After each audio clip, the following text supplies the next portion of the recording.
Hello everybody, welcome back to my channel. Today I'm joined by the gorgeous Annabelle and Talia, and today we are going to be showing you how to shoot 2 models in lingerie, so not just one, loads of fun.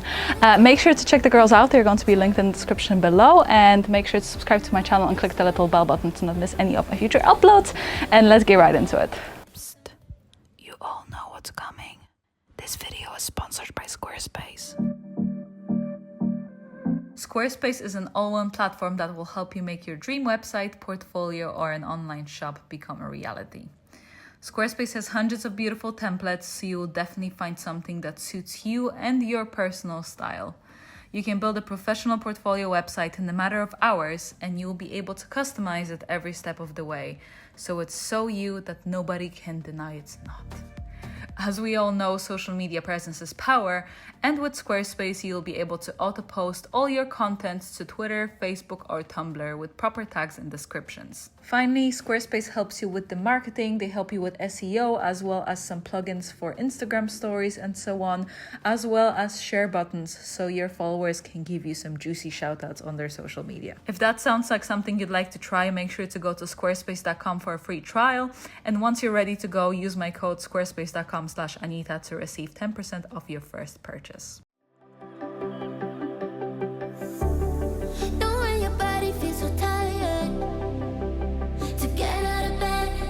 So today I want to show you a photo shoot that I did with 2 in-between girls.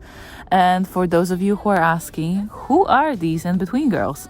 It's basically a term to describe models that fit neither the traditional model sizing versus a plus-size model sizing. So they're just somewhere in the middle of the spectrum. They are neither on the super skinny spectrum, nor are they on the plus-size spectrum. And they usually are very underrepresented. You would think that it's a very silly idea, but in the fashion world, there really isn't a place for girls like them.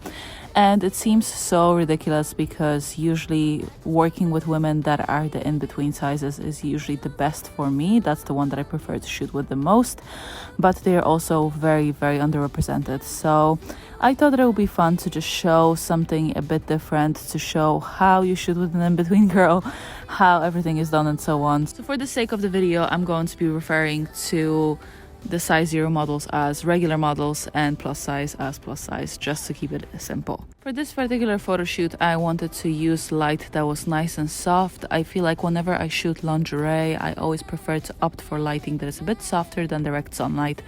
I feel like direct sunlight is very much a swimmer kind of thing. I feel like whenever I do something that is a bit more delicate, I will probably go for either backlit or diffused light. And in this case, I diffused my light through my backdrop. So I basically set up the backdrop on my balcony, and the light was going directly behind it, and it created loads of really beautiful light coming through. There was obviously quite a lot of light in that space anyway, so I wasn't really too worried about not getting enough light. And I feel like that light, just, diffusing through the light backdrop, really added a really beautiful tone to the images.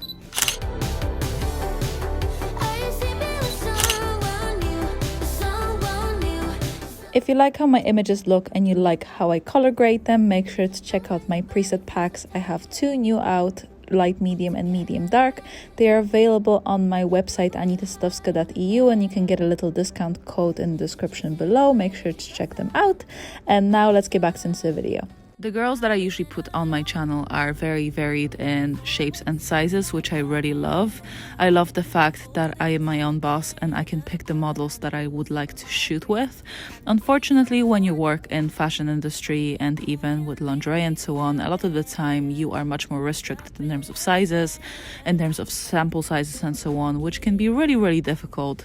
So I personally really like to go for girls that are kind of in the in-between range, because I feel like they look really good, they feel much more confident a lot of the time than, let's say, traditional fashion models and so on.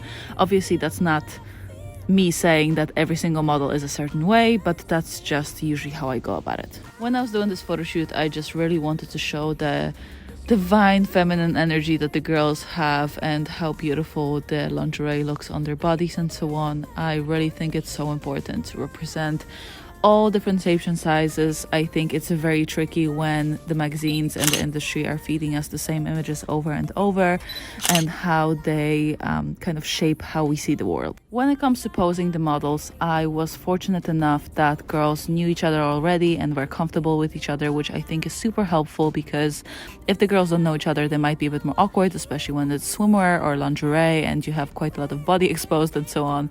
So them knowing each other was definitely a plus. I was able to tell them to be quite close with each other, to interact, to laugh and so on, and it definitely always helps in this kind of situation. I also had a mood board of images that I pulled up from Pinterest that I basically showed them, and I showed them example of what I would like to have as poses, and that definitely helped as well, because when girls can have a visual representation of what they want to look like, it always helps to set up the final pose. Another thing when it comes to posing is I wanted the girls to be as natural with each other as possible, and when they were by themselves, I just wanted to be nice and soft.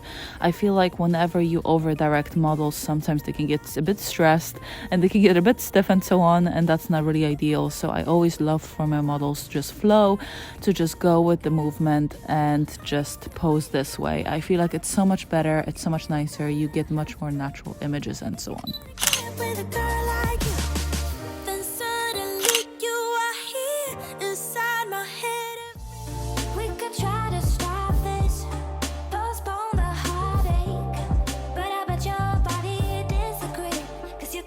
One advice that I have for you in terms of lighting is to definitely avoid the midday sun. It's never really a good look for majority of people. The panda eyes, the harsh shadows and so on. Even when it comes to backlit photos, it's going to be very difficult to get a nice image when you get so much light coming through. So if you're working with just natural light, I would definitely advise that you avoid the midday sun. Work either first thing in the morning or towards the golden hour. The photos are going to look so much better. They're going to look so much more natural, and it's just going to be really, really gorgeous.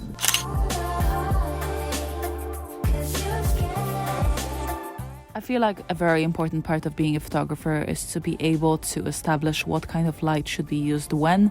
I feel like there's situations where I loved my harsh direct sunlight, but there's also times when it just doesn't really work as well and I don't really like it as much. So sometimes I just really love that beautiful backlit situation where you have the beautiful spill of light. Obviously you have to be careful when you're working, for example, during midday and so on. It's going to be very hard for you to create a balanced image, but because here we were working with the light that was diffused through the background, it worked just perfectly.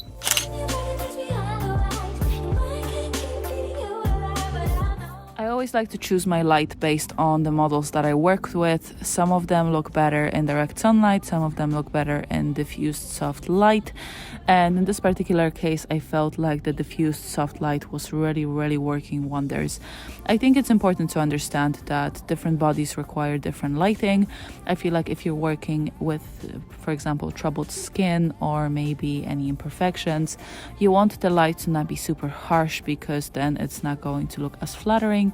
Here it obviously wasn't the case. Girls had amazing bodies, they had beautiful skin, but I felt like the mood of the photos required for me to be a bit more softer and a bit less in your face with the lighting, if that makes sense.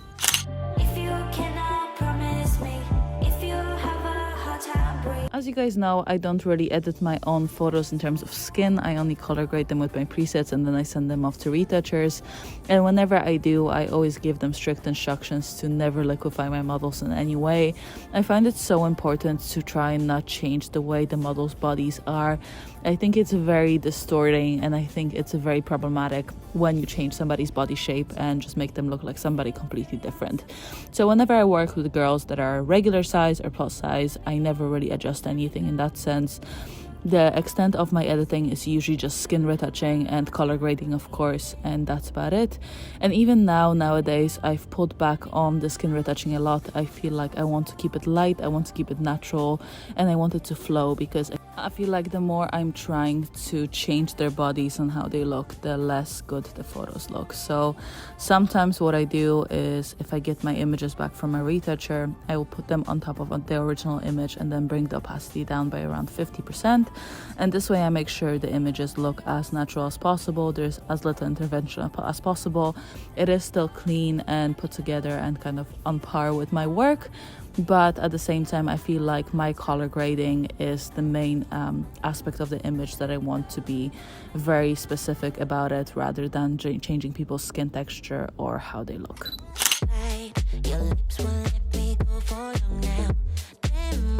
Okay guys, that's it for today. Thank you so much for tuning in. Thank you so much, girls, for being my lovely models. Make sure to check the girls out. They're going to be linked in the description below. And if you did like this video, please give it a thumbs up. Please subscribe to my channel, and I'll see you guys next time.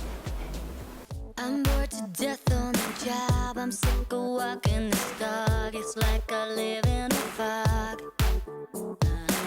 Tonight I want something new. I feel the need to get rude. I'm tired of watching the tube.